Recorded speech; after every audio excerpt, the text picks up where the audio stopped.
Usted nos habló de su curiosidad cuando tenía los 15 años, cuando conoció al Señor. Hay personas que tal vez estén interesadas en ese tema y que quizás no se ha tocado aquí en el programa, acerca de su testimonio como cristiano. Háblame un chin de eso. Me place, no sé si es que voy a partir pronto con el Señor. Ay, no. Bueno, dijimos, recuérdate que el domingo en la exposición dijimos que el Señor pues se ofendió porque ellos estaban tristes porque Él se iba. Yo entiendo la dualidad, ¿verdad?, que hay de tristeza Sí. y alegría. Pero el Señor dijo, pero porque yo me voy tienen que alegrarse, porque yo voy al Padre, dijo Él, y partir y estar con Cristo es muchísimo mejor. Pero como quiera, si no me voy hoy, me voy mañana. Un día no vamos a ir. O me voy yo. También, cualquiera se va. Pero esto es interesante porque queda como un legado, y así los que se interesan un poco en nuestra persona, como siervos de Dios, como instrumentos de Dios, pues pueden tener un documento, ¿verdad?, que les permita saber la obra de Dios en nuestra existencia, en nuestra vida. Yo nací en un hogar cristiano. Era el orgullo de mi padre, porque desde muy pequeño yo me aprendía los textos de la Biblia, y entonces él me ponía delante de los hermanos de la iglesia para que recitara los textos. Desde niño, 3 o 4 años, yo oraba por los enfermos, y la gente se burlaba en mi comunidad porque me ponían a orar. Quiere decir, los pecadores, venga, ven, ¿sabe cómo son los pecadores? Y yo lo hacía. Yo peleaba por el Dios de Israel desde niño. Desde niño. Ahora tengo que contener las lágrimas. ¿Por qué? Porque desde niño yo he defendido al Dios de Israel. Yo le decía a mis amiguitos, este espacio tan pequeño aquí, porque era lo que veía en la Biblia y lo que recibía en la escuela dominical. Este espacio pequeño aquí es Israel, y estos son los enemigos de Israel. Pero estos pueblos no han podido con esta nación porque Israel tiene a Jehová como Dios, el Dios verdadero, que lo defiende y pelea por Israel. A los 12 años me aparté. No conocía el mundo, gracias a Dios. No conocía el mundo, ¿verdad?, lo que es el mundo propiamente. A los 15 años volví a los caminos del Señor, de manera misteriosa. Volví. Desde que retorné a los caminos del Señor, comencé a devorar la Biblia. Y en la iglesia donde me congregaba, inmediatamente expuse el tema de los dones espirituales, porque ellos no creían en las lenguas y en las manifestaciones del Espíritu. Y yo lo veía tan claro en el libro de los Hechos, en Primera de Corintios, que inmediatamente puse el tema, sin haberme bautizado. Ellos fueron tan nobles y tan buenos que me escucharon, yo con 15 años. Estamos hablando de personas adultas. Y yo comencé a defender la postura de que los dones estaban vigentes. Lógicamente, mi papá tenía una inclinación pentecostal, aunque era de los templos bíblicos. Mi papá, después que salía de los templos bíblicos, se iba a la Asamblea de Dios Central. Parece que no quedaba satisfecho, terminó yéndose a la Asamblea de Dios Central y luego retornó, porque él no estaba de acuerdo con que las mujeres predicaran o fueran pastoras, por un asunto de lo que había recibido en templos bíblicos. Cuando él veía que las pastoras se paraban y las mujeres, él decía, pero tantos hombres aquí, y se sentía ofendido. Y por eso retorna a los templos bíblicos, pero ya yo tengo la semilla pentecostal, que me dejó mi papá, esa dualidad templo bíblico pentecostal. Inmediatamente comencé a defender mi punto. Pero no tenía muchos libros en la casa, solamente lo que mi papá tenía. Y comencé a buscar a los 15 años los libros. Hay un libro con el cual me topé, fue el libro de A través de la Biblia, de Vernon McGee. Y cuando yo comienzo a ver lo que dice Vernon McGee, no me gustó, porque iba en contra de lo que yo quería que dijera. ¿Qué yo quería que dijera? Que los dones espirituales estaban vigentes. Pero él comenzó a decirme, mostrarme que no, que eran momentos históricos. ¡Wow! Bueno, el asunto es que un día entré a una librería y me encontré con un libro de cómo hablar en lenguas. Ya yo tenía una inclinación pentecostal, nos fuimos a una iglesia providencialmente que tenía las dos tendencias, la iglesia Buenas Nuevas, no tengo temor en decirlo, que era pentecostal por un lado y era templo biblicano por un lado. Nosotros dijimos, llegamos a la gloria, porque esta reúne las dos condiciones que nosotros andamos buscando. Pues yo era más pentecostal que ellos. En ese sentido, entro a una librería y me encuentro con el libro de cómo recibir el bautismo con el Espíritu Santo. Me puse a orar seguido, no me volví loco de casualidad. Porque el libro decía cómo yo debía de mover la lengua para hablar en lenguas. El Espíritu va a venir y usted va a... Y yo lo creía todo, un neófito y loco por recibir el Espíritu y hablar en lenguas. Yo iba a retiro desde la mañana en ayuno hasta la tarde para hablar en lenguas. Recuerdo que un famoso evangelista llamado David, no recuerdo el apellido ahora, decía cómo hablar en lenguas. Ahí estaba yo, ayunando Y él me decía, va a venir, va a venir, va a venir. Comienza diciendo, Mesías, Mesías, Mesías, Mesías, y la lengua le va a cambiar. Y yo lo creía todo.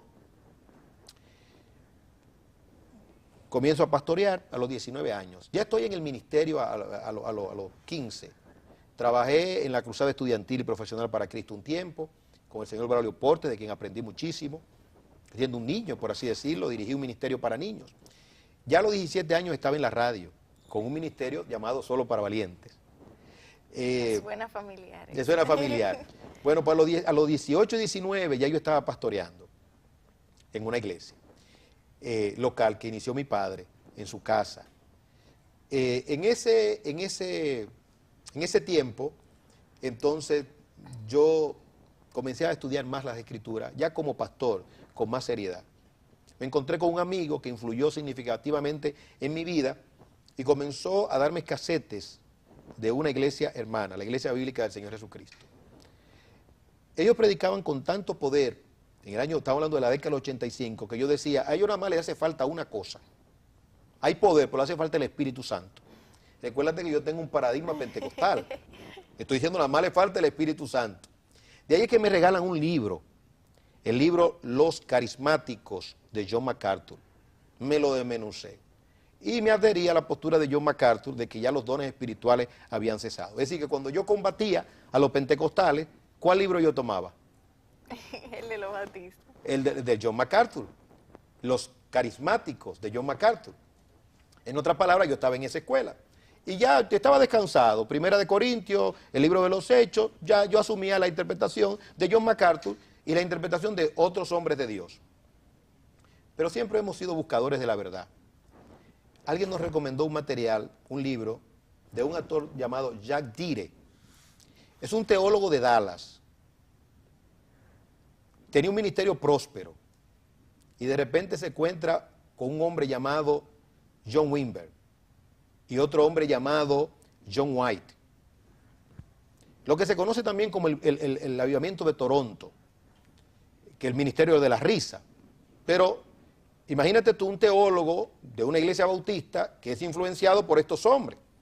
Es algo grande. Lo invita a predicar y él cambió su cosmovisión doctrinal. De ahí se convierte entonces en el teólogo defensor del movimiento neopentecostal. Ahora, cuando yo leí el libro de Jack Dire, Sorprendido por el Espíritu, tiene sorprendido por el Espíritu y sorprendido por Dios, eso me deprimió. ¿Por qué? Porque los argumentos de Jack Dire son tan contundentes que derriban, desde mi punto de vista, soy un neófito en muchas cosas, pudiera estar equivocado, pero mis argumentos basados en los de John MacArthur fueron derribados en su totalidad casi. En otras palabras, Jack Dire, un teólogo, defiende de manera consistente lo que él cree con las escrituras. Por ejemplo, el asunto de que, bueno, de aquí a un tiempo ya no se hablaban en lengua. Él demuestra por las escrituras que en el proceder de Dios, en la economía de Dios ha pasado eso también. Eso, te repito, me deprimió, porque derrumbó mi mundo. Y tuve que hacer un stop ante mi ministerio. Y dije, no, yo no voy a tomar ni la de MacArthur ni la de Jack Dire. Yo recomiendo que se lea Jack Dire. Los que están en ese debate del cesacionismo o no, Jack Dire es una persona que debe leerse. Es un hombre que vale la pena leerse. Entonces dije, ni Jack Dire, porque comencé a ver también asuntos dentro de sus procedimientos que me parecieron preocupantes, porque Dios no divide en un sentido, Él divide en verdad, pero hay cosas que yo digo, wow, pudieron haberse evitado, pero son humanas. Entonces lo que hice fue lo siguiente, me tranqué con mi Biblia, me encerré, y creo que leí más de 100 veces la primera carta a los Corintios, y la segunda carta, la leí, la releí, y digo, no Dios, tú tienes que revelarme a mí, lo que hay ahí, y yo tengo una postura doctrinal, que es la que he enseñado a la iglesia que pastoreo. Entonces, ese libro influenció, afectó poderosamente mi vida. Hoy en día me siento libre, porque mi fe doctrinal y mi interpretación no descansa en un hombre. Trato de que descanse en la Biblia. No me quiero hacer sabio en mi propia opinión, diciendo, no voy a leer ningunos autores. Ya he mencionado autores, inclusive el mismo John MacArthur, que tiene unos comentarios exquisitos. Pero hay que entender que él es una escuela, y las escuelas no tienen toda la verdad.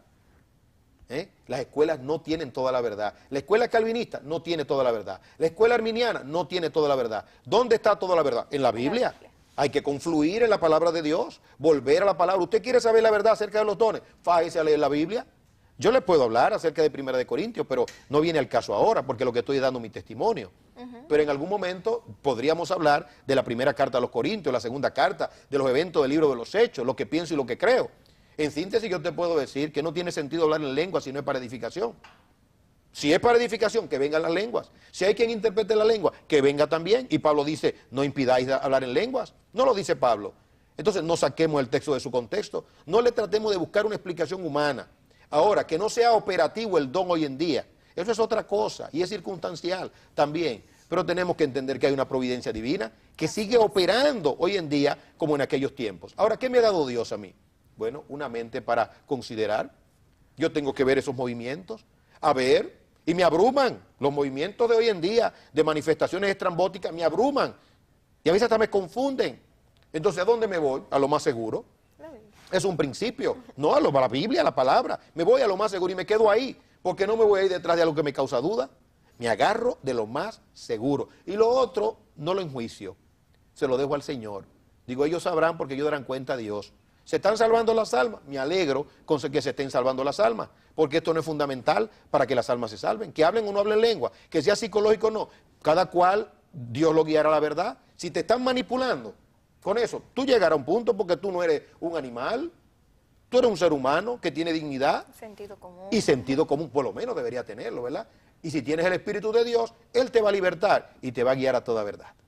Bueno, la historia no se ha acabado, ¿verdad? Nos vamos a una pausa, creo. ¿Te parece bien? Sí. Porque la historia mía ni tuya se ha acabado. Así es. Dice MacArthur que él iba en un avión y él pensó dentro de sí. Dice, esta gente no sabe en el avión lo seguras que están, porque yo no creo que Dios vaya a detener mi ministerio por ahora. En otras palabras, este avión no se va a caer. Yo también pienso lo mismo, pero una cosa dice el burro. Hasta ahora yo soy el burro que digo que mi ministerio no cesa ahora.